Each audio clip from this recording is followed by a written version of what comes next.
Exams are here. I should be studying.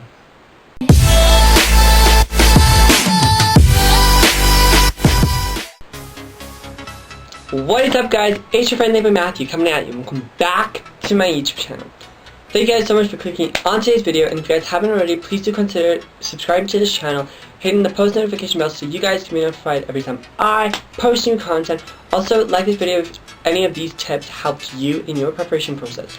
Also, share this video so we can help as many people as possible with their exam preparation and to deal with their exam stress. So yes, guys, it's in the air. We all know of it. We all know it's coming. Yes. Exams are either here or around the corner. And with exams comes a lot of stress and worry and anxiety. So in today's video, I thought why not share with you guys 10 tips which could possibly make exam stress a little bit less and preparation a little bit better. Tip number 1, give yourself enough time to study. And that basically means make a study schedule that fits the way you study and don't leave everything to the last minute. So basically what I like to do is we always get our exam timetable during school still. So you obviously still have homework and projects and schoolwork and studying for tests, and now you must also study for exams. So one thing I always like to do is make a study schedule. But that fits all of that, like homework and studying and projects and all of that in, but then it also fits like spending time for myself, whether that's at night watching videos or like now making videos or just anything that I want to do personally. I will put it in there, but then I also plan for like times where I can spend with my family or times I can go out with my friends or just like go out at night or stuff like that. So definitely make a study schedule and definitely try and stick to it, because I know a lot of people make a study schedule and they stick to it for like 1 or 2 days because they can't stick to it. But definitely make a study schedule so that you guys have your planning properly done. And if you say, okay, I'm going to sit from this time to this time and study, definitely try and stick to that time, but also don't try and overwork yourself, which is another reason why you should make a study schedule and timetable for yourself, because then you plan everything perfectly, like, okay, I'm going to study from this time to this time. Like, one thing I always do is I always try and start by like 9 o'clock, and then I study until like 12, 1, but latest I'll study until 2, because 2 I start getting headaches and I get really tired and I get distracted and I just don't pay attention and focus enough. So definitely the morning, I feel like a lot of people benefit from the morning, so even though I'm not a morning person, I would rather get up early and study in the morning, because that's when I'm really focused and I can do a lot of work. In the afternoons I become lazy and all of that type of stuff like everyone does, and then studying doesn't become a priority. Tip number 2, make sure your study space is organized. And that basically just means make sure that your desk has enough space so that you can spread all your textbooks and your notes and whatever else you have to work with, your pens, pencils, highlighters, whatever you need, everything can fit on one desk. But that also means making sure that your room has sufficient brightness as well as air, and also that you are sitting on a reasonably comfortable chair. But you also don't want to be too comfortable, because one thing I heard before, I don't know if this is true or not, but one thing I heard is that when you are studying, the way you study is the way you're going to remember stuff. So I know a lot of people like to lay on their bed to study, but then your body gets so used to laying on a soft surface or laying down or even sitting up on a soft surface that when you get into the exam and you must sit on a chair for 2, 3, 4 hours at a time to write a paper, your body's not used to sitting on a hard surface. So it's going to be difficult, or more difficult, let's say, for you to remember your work, because now your body's still trying to get used to sitting on a hard chair instead of laying down and studying, which isn't helpful. Tip number 3. This applies more for the visual people, I guess, because that is use flowcharts and diagrams. So on researching that, I read that when you start a new section, you should, before even reading that section, you should sit down, take a piece of paper and write everything down that you already know about that section. And then as you're going through the section, whatever is not on the diagram or in a paragraph or whatever, then you just keep adding. But for me, one thing I've learned is I've tried a lot of different study methods, whether it's writing everything out or just reading it, or flow diagrams, charts, mind maps, all of that type of stuff. I've tried all of that, and one thing I can say is, even though I'm a visual person, flow diagrams and charts and mind maps and stuff like this doesn't really work for me, because then I'm more concerned about which colors am I going to use, and this color doesn't go with this one, and this isn't the right shape, and then OCD kicks in, and it's like everything has to be perfectly in line, so then you take 5 hours to draw a simple block because it's not in line, or the line's too long, or stuff like that.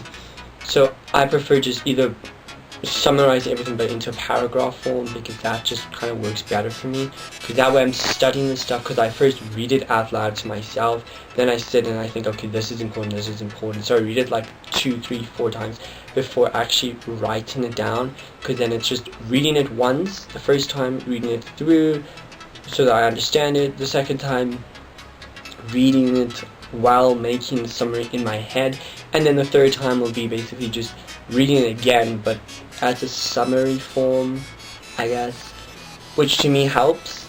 But I guess everyone has different study methods. Like, I know my one friend, she has never ever sat down and actually written notes except for math and science, because that's actually like writing equations and stuff like that. But everything else, she comes the day before and she just reads over and she's fine, and she still gets like 70s, 80s, 90%. So I guess everyone studies differently, but you just need to find the best method for you to study and just stick to it, I guess, and improve wherever you can. Tip number 4. A lot of people are actually not going to like this tip because it involves doing more work, and that is practice on old past papers and old exams, supplementary exams, or the year before, 2 years before. But like I said, a lot of people are not going to like this because it means extra work. But one thing I can actually positively say is doing past papers is so good, because one thing I noticed with our school is they sometimes actually take questions out of past papers, but like straight up take it and put it in hours, or they try and do something similar to what they did the year before or 2 years before. So I definitely recommend going through them. But it's also just good practice of how to answer questions and the mark allocation, and just seeing how the teacher would mark it and stuff like that. But it's also giving you practice with time management to see how much you know and how you can improve your studying and all of that type of stuff. So definitely past papers is a big one. But I guess it also depends on the type of person you are. If you're a very active person, if you're semi-lazy but you want to do good type of thing, it just all depends on what type of person you are. But definitely practice papers are, I would say, is a big one. So I don't know, maybe just try it out and see if your marks improve or if it distracts you from actually studying, stuff like that. Number 5. This kind of links to tip number 4, where it's practice past papers, because tip number 5 is explain your answers to others. So if you want to do past papers with a study group, and then you guys like discuss your answers, or if you want to go and get one of your old tests or your exams and then sit one-on-one with the teacher and kind of just explain your answer, it kind of helps, because if you sit with your friends, your family, your teachers, or whoever and explain how you got your answers or how you were trying to answer stuff like that, especially with your teachers, then they can say, okay, I can see where you're coming from now, or you're thinking of it wrong, or but not completely there type of thing. And they can also just help you and be like, maybe you should have added this or taken this part out, or they can just give you positive feedback and stuff, which actually helps a lot. Tip number 6. This one actually for me, I've tried and it doesn't work for me as a person, and that is organize a study group with your friends. So this basically links to 4 and 5 as well, because study groups can be helpful, because then you get different answers from different people and you can talk about your answers, which also means you can finish a paper, like a past paper or an activity or something quicker. But the reason why it doesn't work for me and a lot of other people actually is because I'm the type of person who's like, okay, we have to do this work like now, and because I've planned we do it in this hour or at this time or whatever, and then the group becomes distracted, or we start, someone asks a question and we turn it into a completely different topic, and then we don't actually get the work done. and then you start stressing like, oh, I actually could have used that time to study by myself or to do this paper by myself or something like that. But then you can also look at someone else's point of view, and a lot of other people say that study groups help them because by themselves they just get distracted too easily. And with a study group, you have like 4, 5, 6 other people who's like telling you, come, we have to study right now. You know, so they're pushing you to study all the time. I guess that can also kind of help, but again, it just depends on the type of person you are and how you study. And tip number 7. A lot of people are gonna like this one, and that is take regular breaks.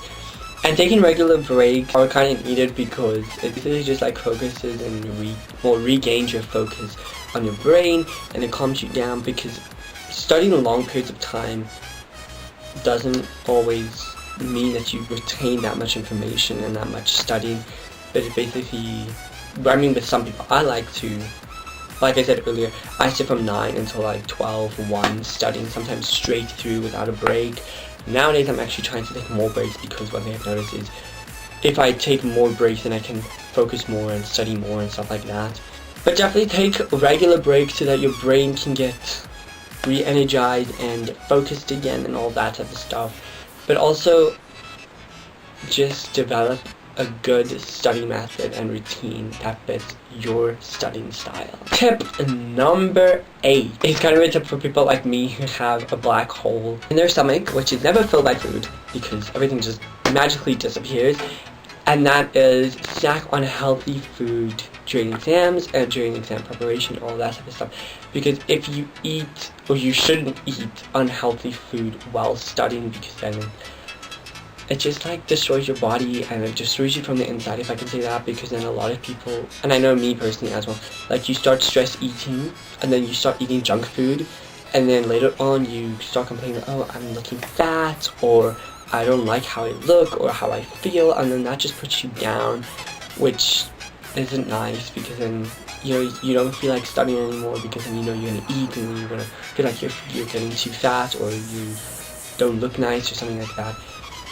So definitely snack on healthy food to feel better about yourself, to feel good in your own body and your own skin, but also just because healthy food keeps the brain functioning properly and it boosts you. I mean, by choosing natural food, fresh and rich vitamin foods and all of that type of stuff, you're just going to improve your concentration as well as your memory, which is going to help you on the day of your exam. But then you're going to remember your stuff. You're not going to feel fat or ugly or anything like that on the day of your exam, so you're going to feel good. You're going to remember more, you're going to go into your exam, you're going to write your exam with a positive attitude. Then you're going to walk out, then you're going to be like, I knew all this work, or I knew most of this work, and I feel good. Tip number 9. It is a very interesting tip, because sometimes we can't all control it, because we don't all have cars. That is basically plan for the day of your exam.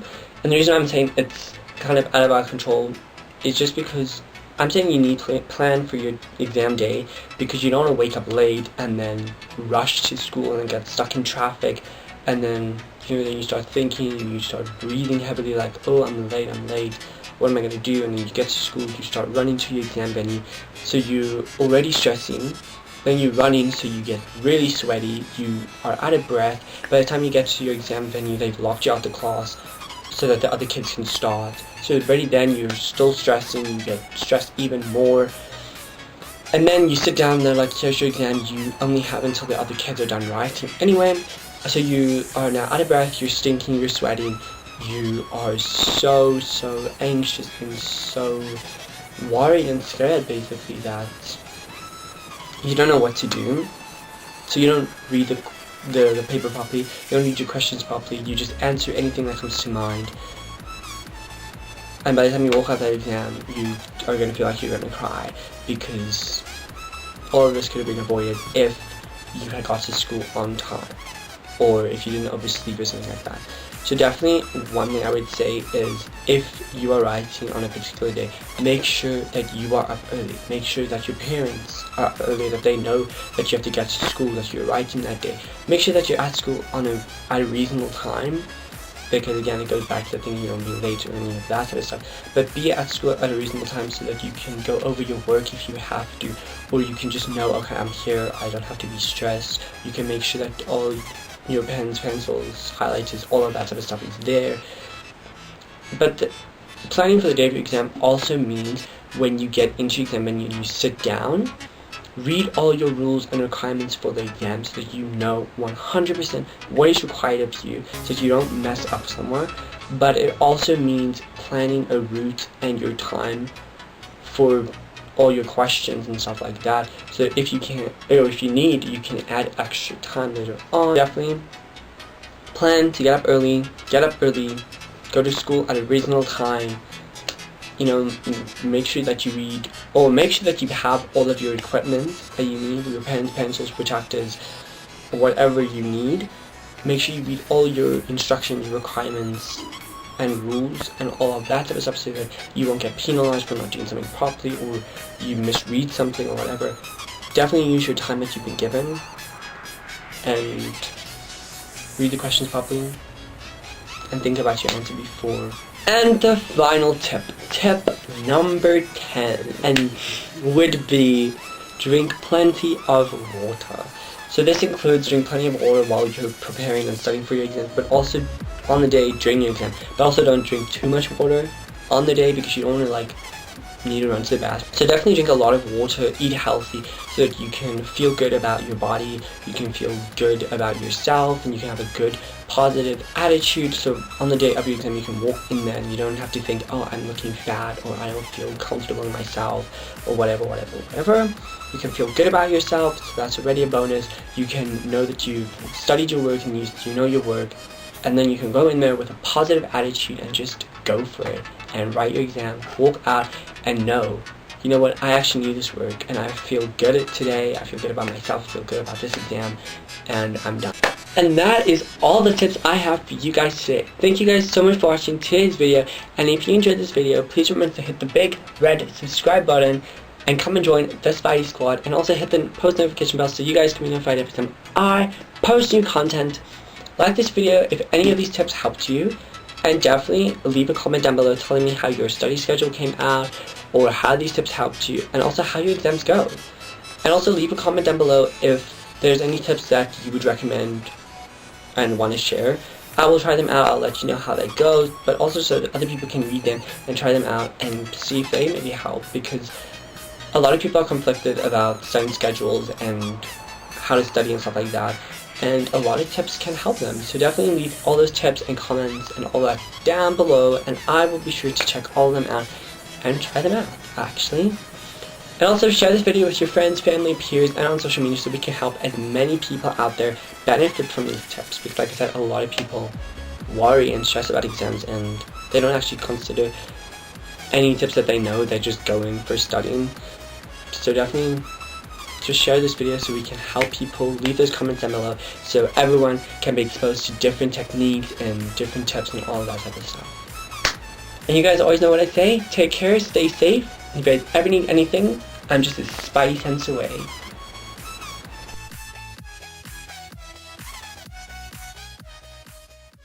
Like a Hellcat.